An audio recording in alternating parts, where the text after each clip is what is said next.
слишком быстро не пить. Таких не бывает.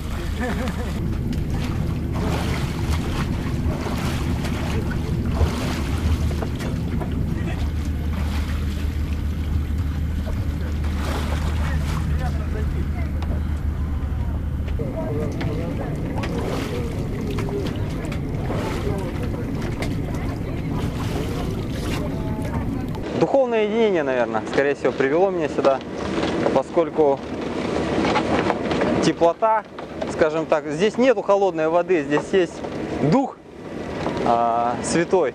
И это и привело, собственно. Ну, я вообще-то в первый раз, решился, понравилось очень, освежает, бодрит. Всех с крещением, поздравляю. Каждый год приходим и окунаемся. Так что всех еще раз поздравляю и давайте тоже пробуйте. Температура наружного воздуха составляет по республике от минус 45 до минус 54 градусов по Цельсию. Но температура воды составляет 3 градуса.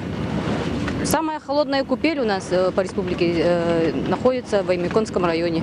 Сегодня с 8 часов там началась работа. Уже искупнулось около 30 человек. Температура в Аймяконском районе минус 54 градуса, вода также 3 градуса.